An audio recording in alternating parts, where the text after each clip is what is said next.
Hi guys, welcome to another Learning Electronics Repair video. It's Sunday afternoon actually, I don't normally work Sundays, but it's hot. I know, like, from my native UK, you guys bang on about when you get a bit of warm weather and like, oh, it's hotter than Mallorca and it's hotter than Jamaica in hurricane season or whatever, but like, it's been hot here since like the beginning of June. It's now near the end of August and it's just hot, you know.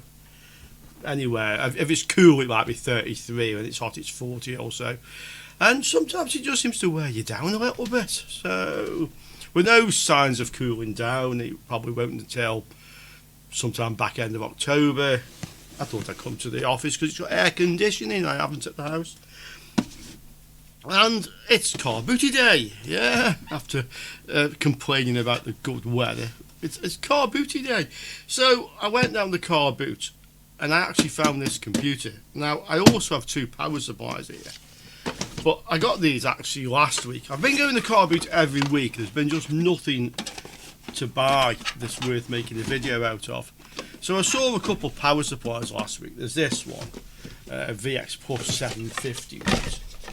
And although this is in a plain OEM power supply box, it's actually another 750 watt. So this one is Aneng, I think it says on it.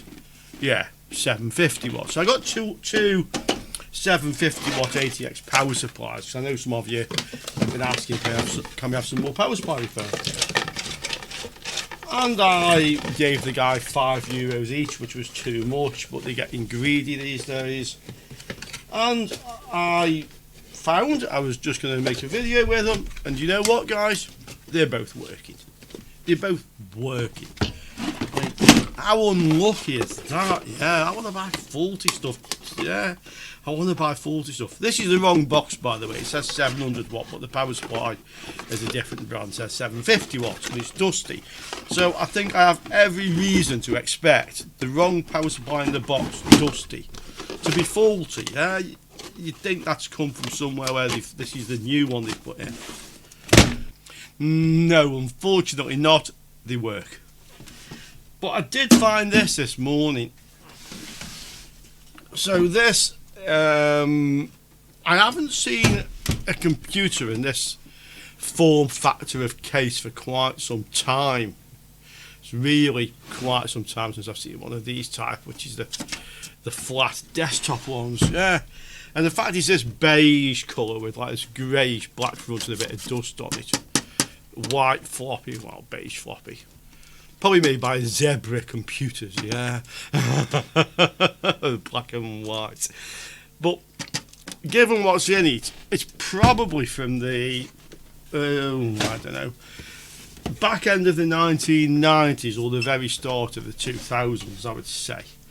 So it comes off that way, which again is a little bit unusual, but wasn't back in the day, and that's what's in it. So this is the computer, and it's it must be a P4. It looks like a P4. I don't recognise. Oh, it's a gigabyte. Okay, gigabyte GA. It looks like big, but it's not. It's 8IG1000MF, and it's AGP. So let's just zoom down a little bit on it. Yeah, there you go, guys. Gigabyte GA-8IG1000MF. Yeah, you can see it there. I'm sure this is a Pentium 4 by the style of heatsink that's on it, but I could be wrong. But I think it is. This says, oh, interesting. So it says Disco Duro Recuperado. So this is basically saying hard disk restored. Recuperated, like they've installed of the XP Professional. I can't read, something machine. Yeah. So it's like it's got a sticker saying on it. It might just mean that it's like a recovered hard disk in the way of data, or it might just mean it's like a second-hand one recovered from another machine. I'm not sure. but you probably would say segundo mano or something. My Spanish is like suficiente, yeah. I can get by with Spanish. I don't speak it all this time. Obviously, I live in a Spanish town, so I do speak it. But when I see something like that, I'm not always, it's like it's either this or it's that. I can get by. Okay, so 1 AGP, 3 PCI, 1 AGP graphics card that doesn't look overly exciting. It doesn't have a cooling fan on. It's not one of the powerful ones. Does it have a sticker? Oh yeah, it's a GeForce MX400. They're like cockroach cards. These are everywhere. Yeah, like cockroaches here everywhere. So that's the graphics card that's in it. So are we going to have a bit more luck with this one? Have I actually managed to buy something that's faulty? Yeah, have I actually managed to buy something that doesn't work? Let's see. So we'll go for the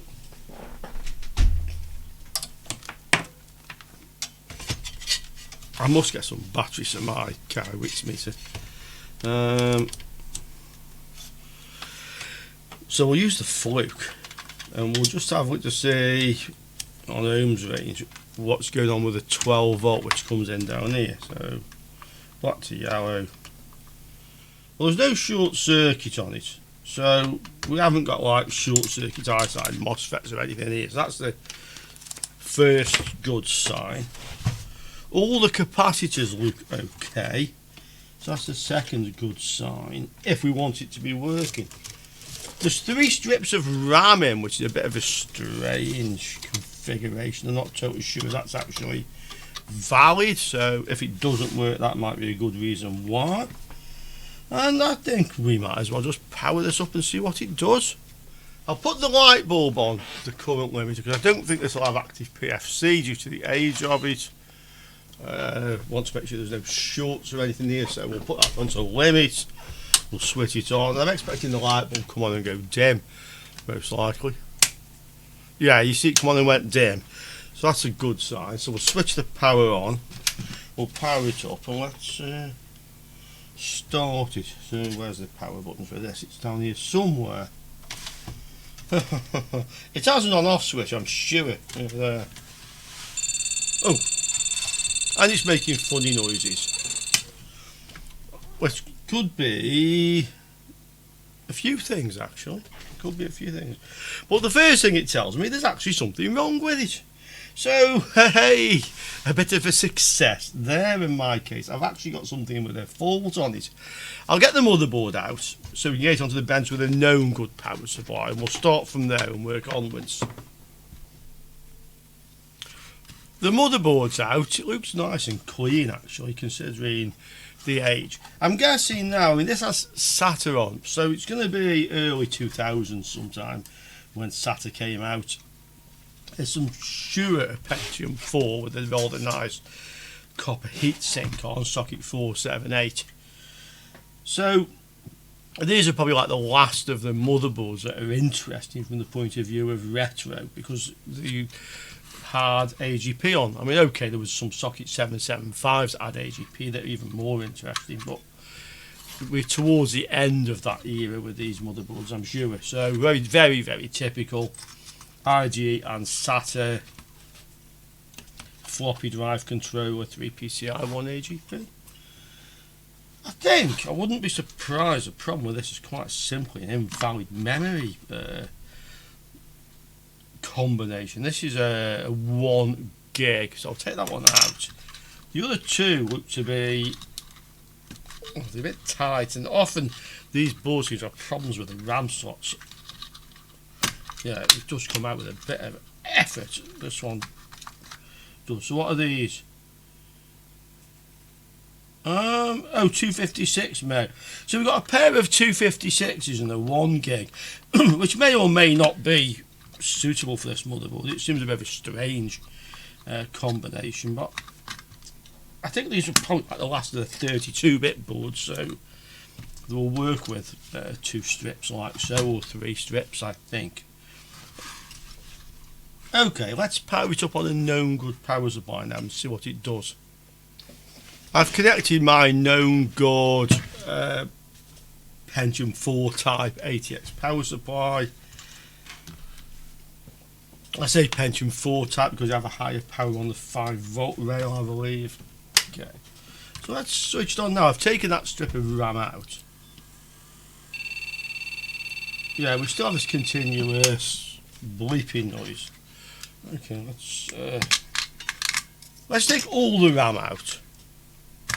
Okay, let's take all the RAM out. Does it make the same sound?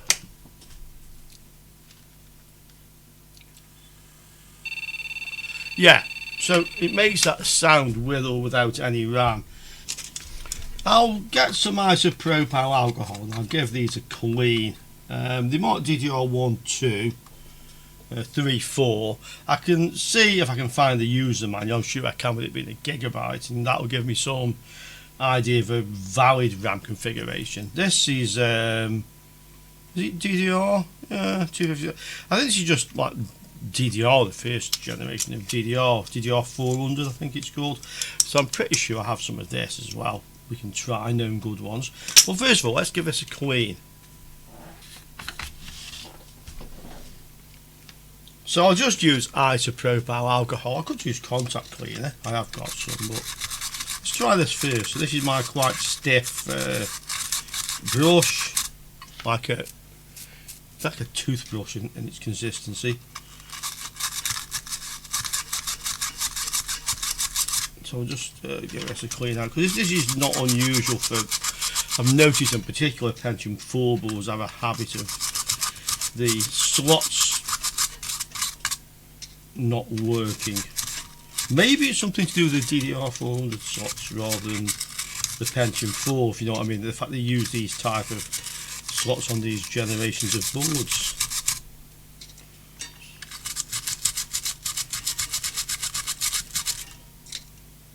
Okay.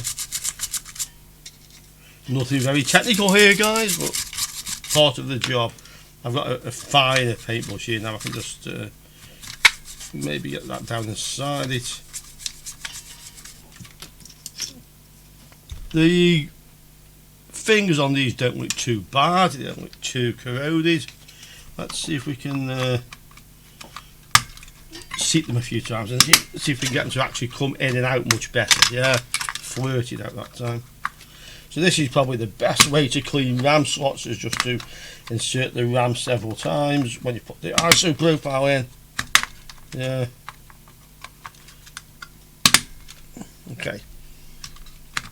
And the same with the others.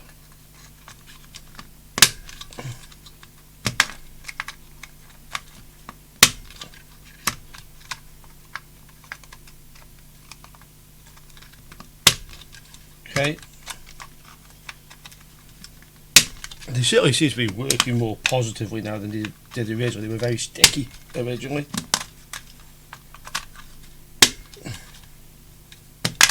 Okay.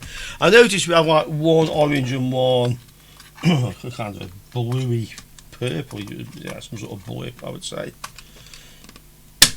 slot. So maybe this is one where you have to put them in pairs like on the 64-bit. So it's definitely just worth having a quick look to see what would be considered a suitable memory combination for this board. I couldn't see this exact motherboard on the Gigabyte website. There was a 8IG1000MF-P, but not just the MF, so I had to have a quick look on another site, manuals lib.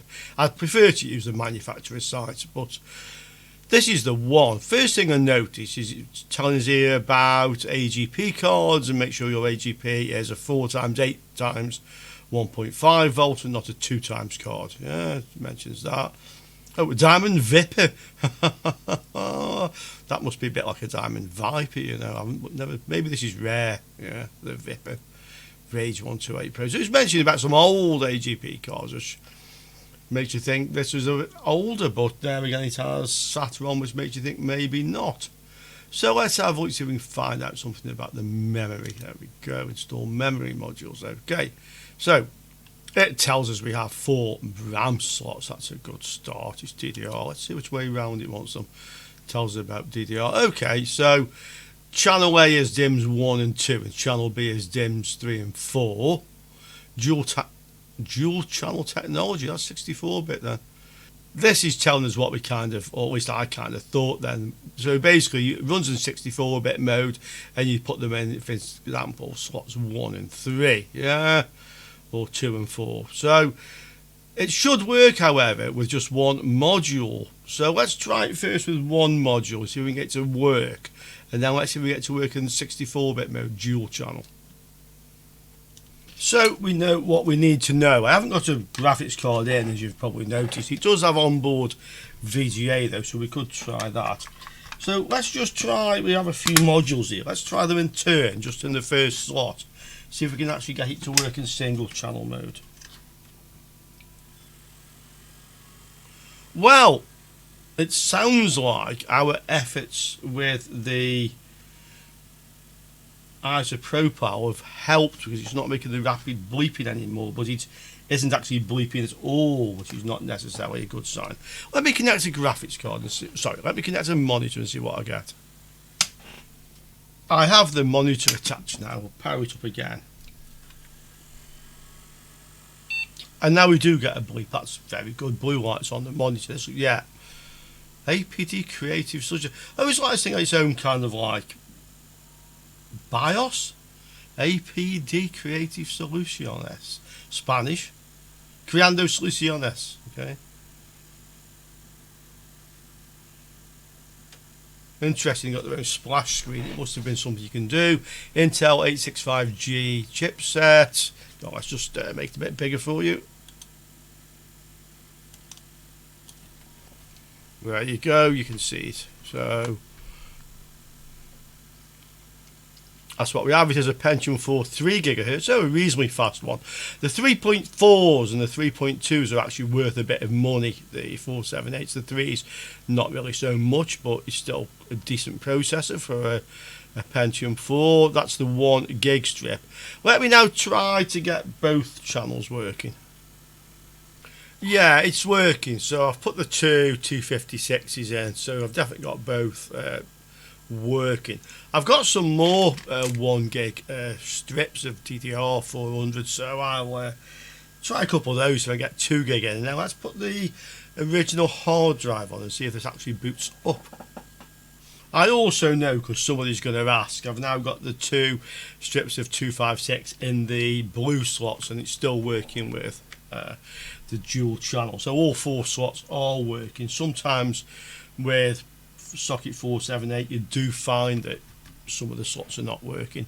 Now let's try a couple of 1 gigs, as I said, and see if we get it into the operating system off the existing original hard drive.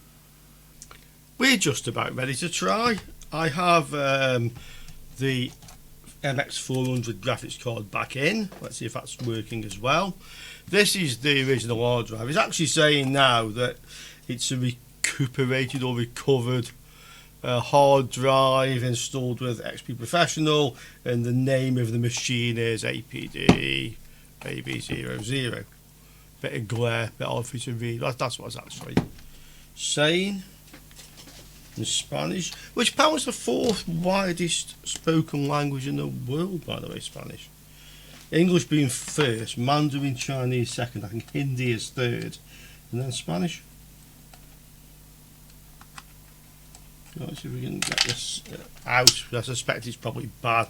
I should have measured it while it was in, but never mind. Let's just check the CMOS battery. It's probably dead. Yeah, I mean, it is like dead. Not just a bit dead, it's like seriously like dead, yeah. Let's just check, it should be okay now. So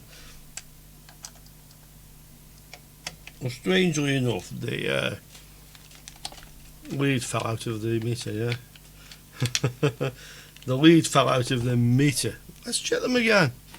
This happens sometimes, just, you know, you have to just be ready for it. No, that is still as dead as it was before. And this is now good.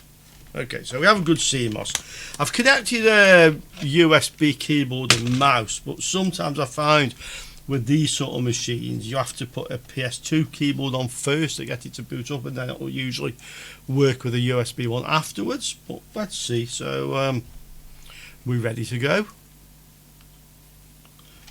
when we switch the power on, now we're definitely ready to go. Yeah, let's see what it does.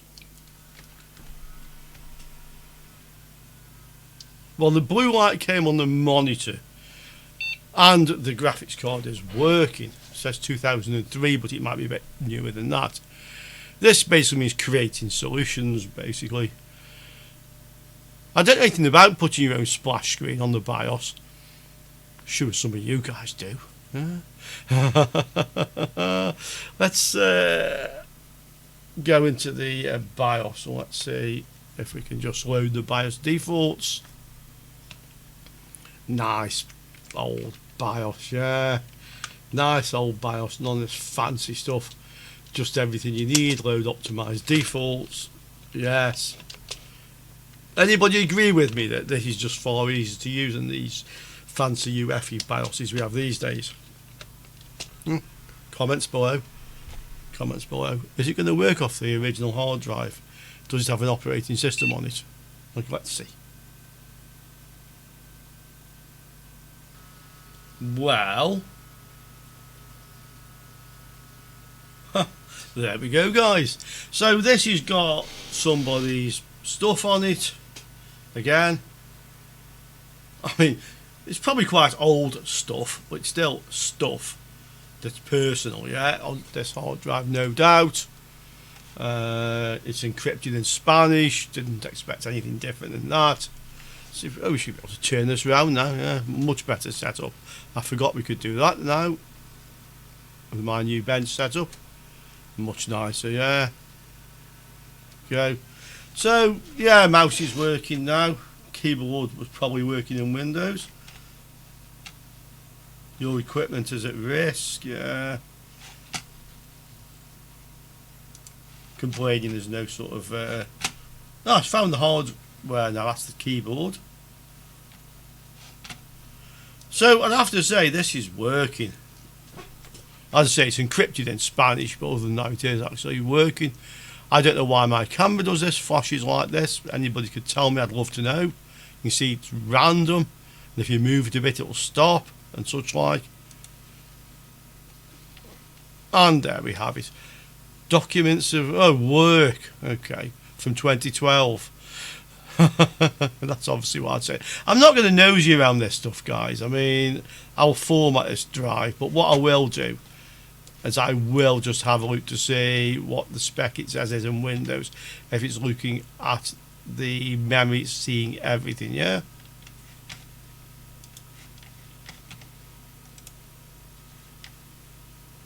And you can see this flashing business. Can anybody tell me what causes that? Look, it stopped again. It's nothing to do with interference from the overhead fluorescent lighting or anything like that. Yeah.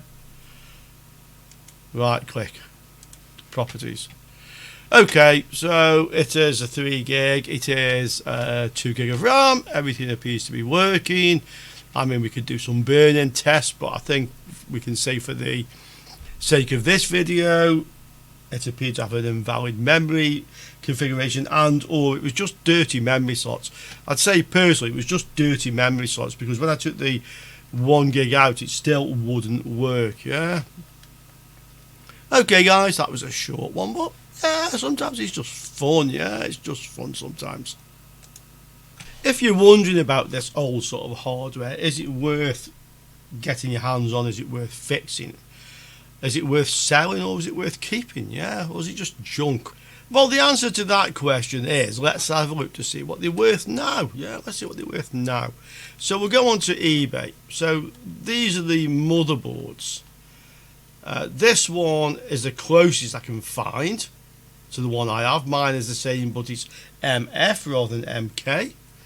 There's one here for sale at £42. I can't see any others of this particular model. I believe some, for example A-bit, are actually fetching more money than Gigabyte.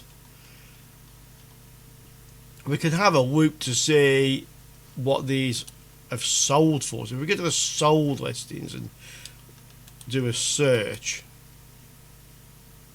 yeah, so this one's sold for 21. This is an auction. This is quite typical. If you put them in auction, you get about half of what people are willing to pay for them by now. And this is not exactly the same model as mine. In fact, it's a completely different model, so we can't really judge much by that. Mine is, again, similar in between. This one sold for 45, so make your own mind up. But the motherboards are fetching something like that. Now, the processors are more interesting. So, if we have a look for the P4 3.0 gigahertz, which is what I have in this machine, socket 478. We might have to put CPU after that to find them. Let's have a look. CPU. In fact, maybe let's just change it a bit. Let's put P4 3.0 478 CPU. That should find what we're looking for. Yeah. So you can see the CPUs themselves are not particularly fetching much money. £8 there. That's the CPU I have in this one. Another one, that's a Xeon, it's something different. There's another one like I have, £9.50. But the fastest one that they made was the 3.4 gigahertz. And if you look at those CPUs, you'll see it's a different thing altogether. So somebody's got them here at £77 or best offer. But somebody here actually has them for sale, £168.60, and they're almost gone. They've sold 36 of them. Yeah, they've sold 36 of them. Another one here, buy it now, 101 from China. I sold one like this. This is actually a 512k cache, and that's the same. Mine was the 3.4 gigahertz with 1 meg of cache. 800 megahertz front side buzz. I sold one in auction and I got about £100 or just over, and actually probably mine was rarer than this one. I may have done better putting it as a buy it now, but I just wanted to sell it so the next time I was in the UK I could just take it and post it from there. It's easier. So that gives you an idea of what you can actually get for these processors. In my opinion, they're definitely worth finding, these machines.